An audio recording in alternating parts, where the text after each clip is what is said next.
Ladies and gentlemen, let's talk about the latest movie from Martin Scorsese, The Irishman. So this movie has been getting a lot of attention. Just look at the cast alone. On the poster of the movie, we got some big people. We got Robert De Niro playing the main character in the film. We got Al Pacino. We have Joe Pesci. When was the last time you saw Joe Pesci? And just all these other notable people. I mean, you got Bobby Cannavale, you got Harvey Keitel, you got Ray Romano, Anna Paquin's in this thing. You have Sebastian Maniscalco, who's a stand-up comedian. Who, if you know him, you know he's hilarious. He's very Italian, so he fits right into this movie. And just all these wonderful cast here, wonderful cast, and of course, directed by Martin Scorsese, one of the most respected and incredible film directors in Hollywood, and probably in history in general. He'll be looked back as. Of course, we've talked about Martin Scorsese in recent months on the show in regards to his comments on Marvel, but that's in the past. I'm done with that. Time to talk about this movie. So, one thing that confused, maybe I should say more surprised and confused, a little bit of both. We'll go a little bit of both. Is that this movie was not going to be wide released in theaters in the normal sense. It was released in theaters for a few weeks, but it is a Netflix film. Yeah, so it's a Martin Scorsese film with that big of a cast, that famous of a cast, and it's being released on Netflix.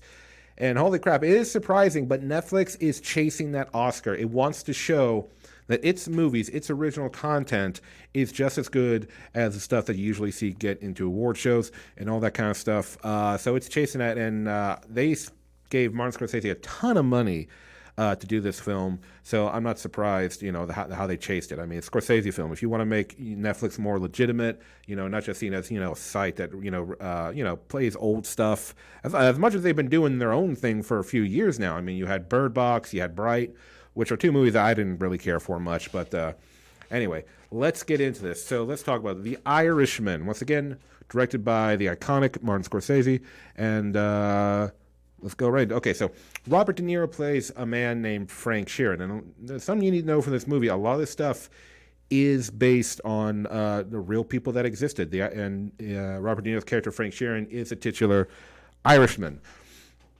Frank Sheeran is just kind of like a regular, blue-collar guy, kind of. We'll get into all of it. But basically, he's got a wife, he's got some kids, and he gets involved in some what you would call small-time crime.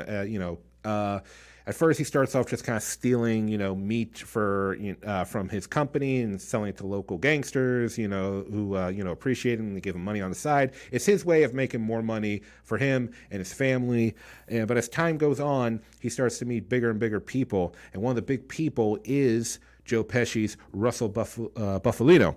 And after he meets Joe Pesci, his entire world changes, right? Because before, in the movie, he's just kind of doing stuff for Bobby Cannavale's Skinny Razor, a smaller time guy compared to the guys that we meet later in the film in terms of, criminal undergrounds, mobsters, those types. So De Niro's character is, he's not the type of character where it's like, he was a humble, he's blue collar in a sense, simple guy, doesn't have a lot of money, wife, kids, he's got to support them. He's blue collar in that way, but he's not blue collar in the sense of the guy that's like pushed to his edge. He doesn't get involved in illegal activities because he's desperate. I mean, he needs some money. He's got to support his family. But the film makes it early on that he's not always like he was corrupted by the dark side. No, this guy is like, he did the crime. He's done, these crimes, and he's not really bothered by it too much. He's just, these are the ways things are. And De Niro, of course, puts in a really good performance. You believe that this character was a real person. And I think one of the things that is interesting about Frank Sheeran's character is that we see pretty early on in the film, after a conversation with Joe Pesci's character, Russell Bufalino, which we'll get to Pesci in a little bit, is that Frank was former military. He fought in World War II, and he was stationed in Italy, which is where he learned, some Italian and got to understand the Italian people. And I think that says a lot about his character because he joins this, criminal organization that has its fingers in a whole bunch of things, right? He joins these criminals, and I think part of me wonders, does he miss the war? They don't talk about the war a whole lot in the movie. I want to stress that the war. He mentions it in a conversation. It only comes up one or two other times in the movie. But I think that's part of the reason why he joins these criminals, this organization. As a former soldier, there was a sense of, brotherhood. And many soldiers, Marines, SEALs, military, whatever, they'll tell you, a sense of brotherhood or, between them and how, any one of them would, die to save me and vice versa. So I think that says a lot about Frank's character, where he just wants to be part of something bigger. This is more familiar to him, you go from war fighting with these guys, your brothers in arms, and there's an enemy. You keep things simple. I'm on my side. All these guys are on the other side. If you're on the other side, I'm taking you out. If I'm given orders, I'm going to carry them out. And that I feel like the way Frank operates a lot in this movie as a character, that he's basically, without ever being called a soldier, he basically is a soldier for these mobsters. If they give him an order, he carries it out. And over the course of the movie, we see him start to take on bigger and bigger tasks. Like I said, at first he starts out just kind of like stealing steaks, like really good quality steaks. So much so that thinking about that scene again actually makes me pretty hungry. I got hungry watching this movie. Yeah, an Italian got hungry during a mobster film where people are eating every 15 minutes. Go figure. Anyway. So yeah, I see that a lot of Frank, that he's just kind of this, in a way, a soldier, this new brotherhood that he has become a part of. At the same time, it's like he doesn't, it's not that he isn't making friends and connections, it's not just pure soldier, commander, underling, whatever you want to say, but it's also, like I said, a part of brotherhood. He's making connections. So with that, let's move on to Joe Pesci's character, Russell Bufalino. This character, he's a mobster from the beginning. He's already at the beginning, we're seeing, is somebody very, very powerful. In fact, when him and De Niro's character, Frank, meet for the first time, he asks him, are you from around here? And he's like, oh, I'm from over here. And he's like, oh, okay, because Frank doesn't know who Russell is. And Russell's the type of guy where, if you live in the area, everybody knows who he is, right? So Pesci's character, it's definitely a different kind of performance from Pesci. We're all used to the very energetic, Pesci performance. Am I a clown to you? Am I here to make you laugh? Worst Joe Pesci impression ever. Mock and burn me all you want. I won't stop you. But it's very reserved. He's not the usual energetic Pesci performance that we usually see out of Pesci. And that he's, I should say he's most known for. Because even in whatever movie usually, you think of those him having anger outbursts and, like on SNL. Oh God, what was his name? Jim Brewer. Had that impression of him. The Joe Pesci show. In every episode, in every sketch on SNL of the Joe Pesci show, whenever him beating the crap out of everybody. That's not now. That's not to say he's not a mobster and he's not a violent man, but he's at the top. He's very calm. He's very collective. He's very reserved. He's in charge. This is his business. This is what's going on here. If it's just if he tells somebody to give an order, they carry out the order. The money's exchanged. He's on top of things, and you can tell that he does care about Frank. It's not just Frank is his underling. There's definitely a few times in the movie where Frank gets in and over his head being involved with these people, and Russell steps up to have his back. And that goes to show, and he doesn't need to. Frank's just some technically guy that works with him, but it shows how much Russell sees in Frank and respects him, and probably does care about him. I mean, they never get all like, "Oh, you're my brother, give me a hug, I love you," But they spend time together when they're not working, just getting a bite to eat, their families hanging out, stuff like that. In fact, the movie begins with Russell and Frank in their somewhat later years, because they both have gray hair at this point, and stuff like that. And they're on a road trip with their wives, and it's like a couple-day road trip or something, and they make stops along the way to all of Russell's various businesses. Every time we flash back to these later years, this road trip, and he's just stopping at a hotel, he's stopping at a restaurant, he's stopping at a jewelry store, he's picking up this check, picking up a stack of bills, this and that. It really just goes to show you what reach this man had, where he had businesses way outside of his city. He wasn't just some small town, but this guy knew people across the country. He was connected. And it really just goes to show the scope and power of these mobsters back in the day. These criminal empires.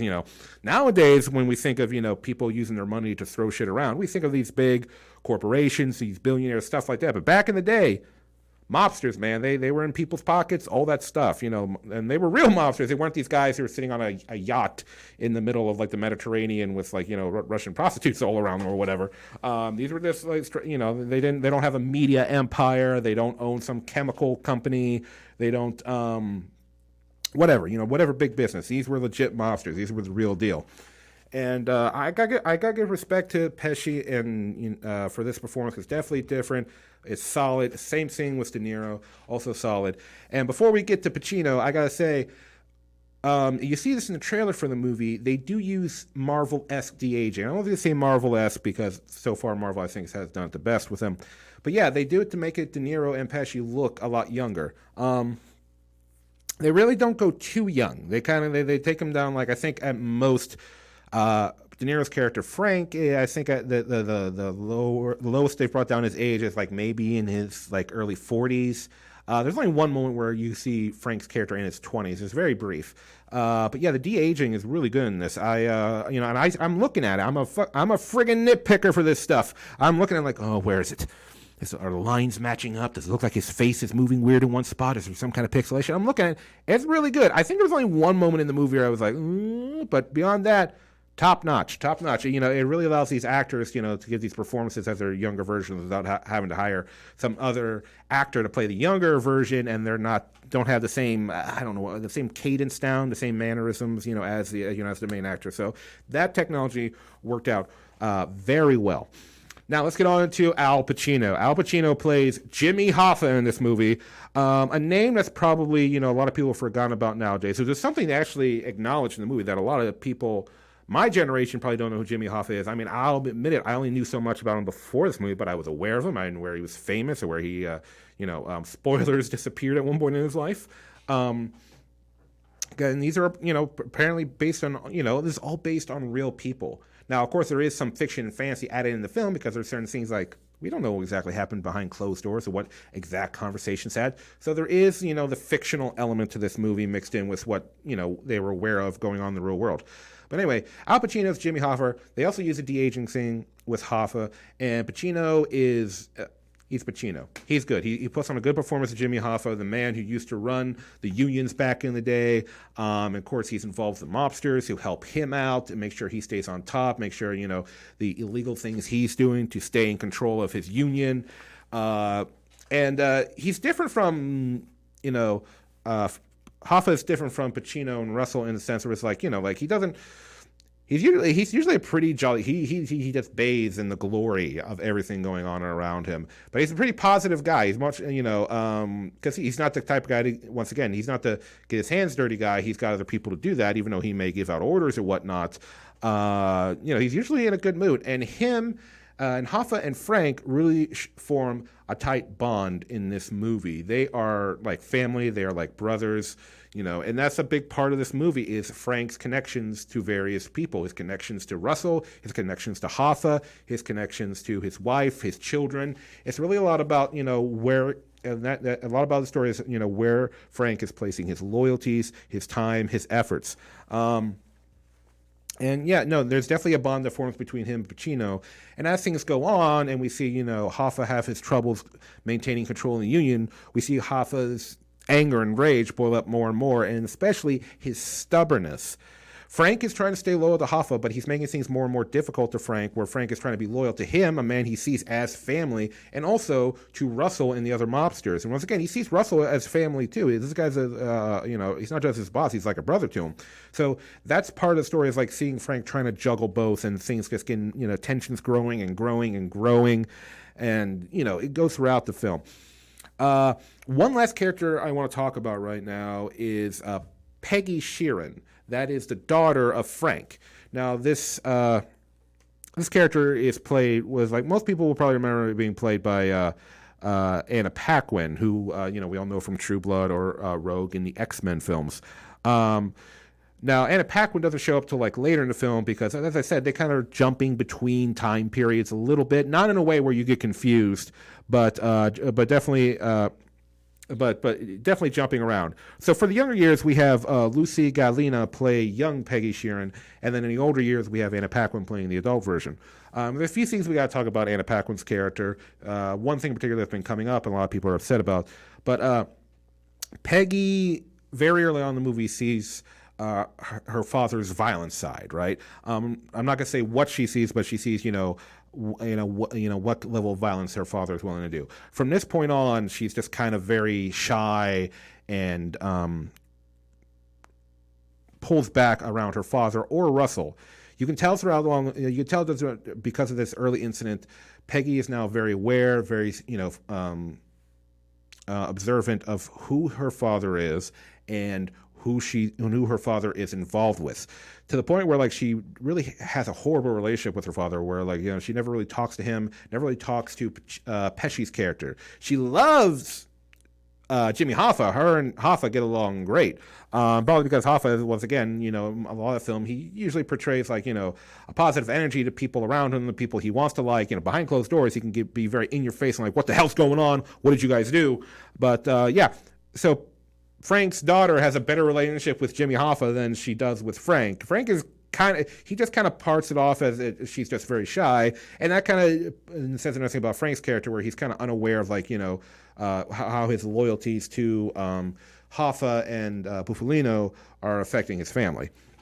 Now, one of the things that's come up with about Anna Paquin playing this character is that her character really doesn't have many lines in the film. The younger actress has a few lines, very short, to the point lines. Anna Paquin has one line in the whole movie. She's in multiple scenes, but she doesn't really speak. There's only one moment in the movie where she says something, and a lot of people have become very upset about this and calling the movie sexist or anti-feminism or just all that stuff. And I was curious myself when I heard about this before I saw the movie. I was very curious of did Scorsese drop the ball here? Did he not realize what he did? Is this, what's going on here? And I think I get it.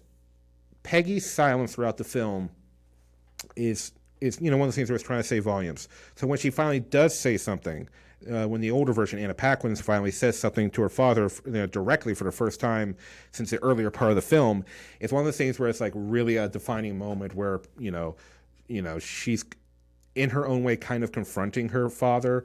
So I don't think it's as bad as people may have thought it is.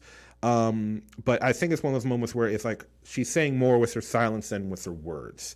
I could be wrong. I mean, I at some point I'll probably go back and watch this movie. Might be a while because this movie is 3.5 hours long. And that was the one thing I was like, oh, damn. Even though it's a Martin Scorsese film, a 3.5 hour long film, that's a long time. Avengers Endgame, love Avengers Endgame, but it's still over a 3 hour film. And I'm like, oh man, but that also, another thing positive about this movie has very good pacing, right? There's a few moments in the film where I started to feel the length, but because of the pacing and because of the characters, it wasn't a huge deal. This movie does keep you engaged. A lot of people have accused this movie for being boring. I wasn't really bored throughout the whole movie.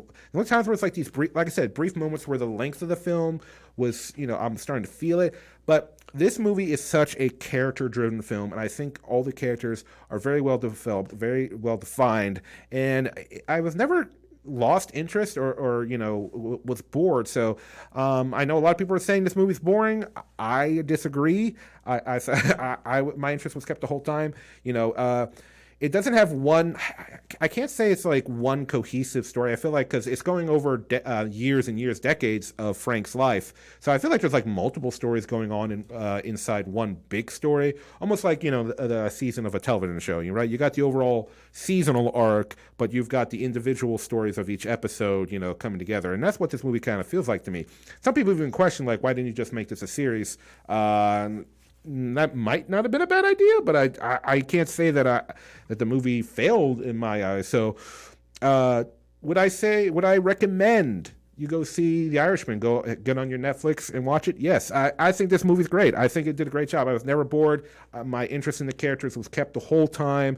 Great performances all around. The de-aging technology they used to de-age, our three main characters Done very well. It never. I think there's only one, like I said, one moment where it looked a little off, but otherwise it was very nice.